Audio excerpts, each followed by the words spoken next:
ರುಚಿಗೆ ತಕ್ಕಷ್ಟು ಉಪ್ಪು, ಆಮೇಲೆ ಆಮೇಲೆ ನಿಂಬೆಹಣ್ಣು ಹಾಕು.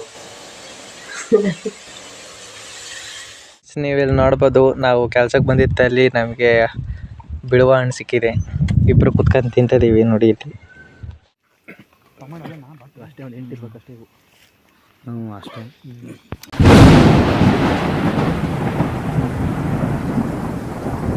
Good morning all. ಕನ್ನಡ ಮಾತಾಡುವಂಥ ಕನ್ನಡ ಹುಲಿಗಳಿಗೆ ನಿಮ್ಮ ನೆಚ್ಚಿನ ಟಿಎನ್ ಬೈ ಮಾಡುವ ನಮಸ್ಕಾರಗಳು. ಎಲ್ಲರೂ ಆಗಿದ್ದಾರೆ, ಎಲ್ಲರೂ ಸಖತ್ತಾಗಿದ್ದಾರೆ ಅನ್ಕೋತೀನಿ. ನಾನು ಮಾತ್ರ ಸೂಪರ್ ಆಗಿದ್ದೀನಿ. ಇವತ್ತಿನ ಒಂದು ಬ್ಲಾಗ್ನಲ್ಲಿ ಪೂರ್ತಿ ನೋಡಿ ಸಖತ್ತಾಗಿರುತ್ತೆ, ಸೂಪರ್ ಆಗಿರುತ್ತೆ ಅಂತ ಹೇಳ್ತಾ ನಾನು ನಿಮಗೆ ಆಮೇಲೆ ಸಿಗ್ತೀನಿ. ಇವತ್ತು ಬಂದ್ಬಿಟ್ಟು ನಮ್ಮ ಒಂದು ಚಿತ್ರಾನ್ನ ನೋಡೋಣ ಅಂತ ಒಂದು ಪ್ಲ್ಯಾನ್ ಇದೆ. ನಮ್ಮ ಮಮ್ಮಿ ಜೊತೆ ಚಿತ್ರಾನ್ನ ಮಾಡ್ತಿದ್ದಾರೆ. ಬನ್ನಿ ಅಲ್ಲಿಗೆ ಹೋಗೋಣ, ಹಾಗೆಯೇ ಮುಂದೆ ನೋಡೋಣಂತೆ. ಗೈಸ್ ನೋಡಿ, ಇಲ್ಲಿ ಇನ್ನೂ ಹಾಸಿಗೆ ತೆಗೆದಿಲ್ಲ. ನಾನು ಬಂದು ಈ ಕಡೆ ಮಾಡ್ಕೊಡ್ತೀನಿ. ಹಾಗೆಯೇ ಲೈಕ್, ಶೇರ್, ಸಬ್ಸ್ಕ್ರೈಬ್ ಮಾಡ್ಕೊಳ್ಳಿ ಗೈಸ್ ದಯವಿಟ್ಟು.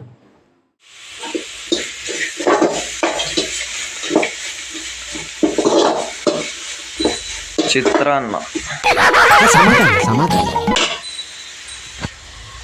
ನಾನು ಸ್ವಲ್ಪ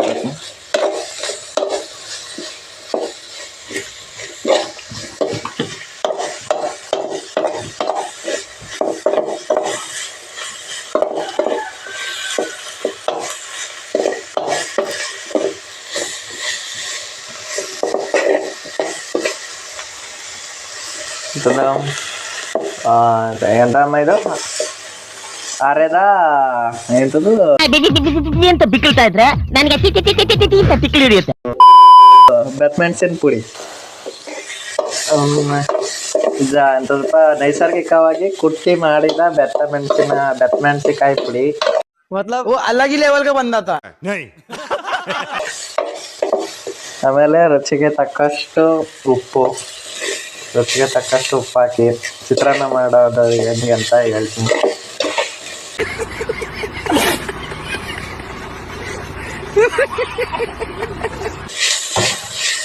ರುಚಿಗೆ ತಕ್ಕಷ್ಟು ಉಪ್ಪು ಹಾಕೊಂಡು ತಿರುವಿ ಆಮೇಲೆ ಕಡಲೆಕಾಳು ಹಾಕ್ಬೇಕು, ಟೊಮೊಟೊ, ಆಮೇಲೆ ಈರುಳ್ಳಿ ಮತ್ತು ಮೆಣಸಿನಕಾಯಿ. ರುಚಿಗೆ ತಕ್ಕಷ್ಟು ಉಪ್ಪು, ಆಮೇಲೆ ನಿಂಬೆಹಣ್ಣು ಹಾಕು.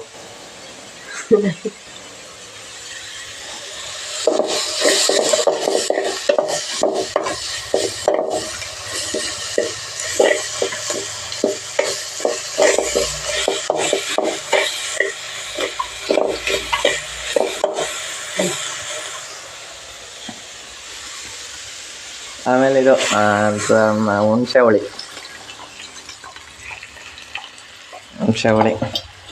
ಚಿತ್ರಾನ್ನ. ನಿಮ್ಮ ಚಿತ್ರಾನ್ನ ರೆಡಿ.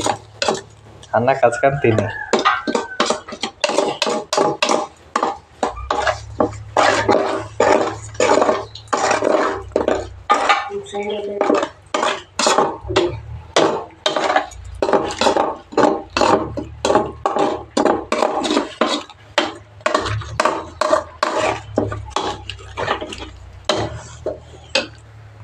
ಫ್ರೆಂಡ್ಸ್, ನೀವಿಲ್ಲಿ ನೋಡ್ಬೋದು, ನಾವು ಕೆಲ್ಸಕ್ಕೆ ಬಂದಿತ್ತಲ್ಲಿ ನಮಗೆ ಬಿಳುವ ಹಣ್ಣು ಸಿಕ್ಕಿದೆ. ಇಬ್ಬರು ಕುತ್ಕೊಂಡು ತಿಂತಿದ್ದೀವಿ ನೋಡಿ ಇಲ್ಲಿ. ನೀವಂತ ಬೈಟ್ ಮಾಡೋಣ. ರಾಮನ್ ನೋಡಿ ಹೆಂಗೆ ತಿಂತಾರೆ, ಶಿಸ್ತಾಗಿ ಕೂತ್ಕೊಂಡು. ಗುಡ್ ಗೈಸ್, ತಿನ್ನಕ್ಕೆ ಬಂದ್ಬಿಟ್ಟು ಬೆಳಗ್ಗೆದೇ ಚಿತ್ರಾನ್ನ ಇದೆ. ಚಿತ್ರಾನ್ನ ತಿನ್ಕೊಂಡ್ಬಿಟ್ಟು ಟಿ ವಿ ನೋಡ್ಕೊಂಡು ಚಿತ್ರಾನ್ನ ತಿನ್ನೋದು. ಊಟ ಮಾಡಿ ನಿಮಗೆ ಆಮೇಲೆ ಸಿಗ್ತೀನಿ. ಇವಾಗ ತಾನೇ ಕೆಲಸದಿಂದ ಬಂದೆ, ಇವಾಗಲೇ ಊಟಕ್ಕೆ ಕೂತ್ಕೊಂಡೆ. ಟಿ ವಿ ನೋಡ್ಕೊಂಡು ಊಟ ಮಾಡೋದು.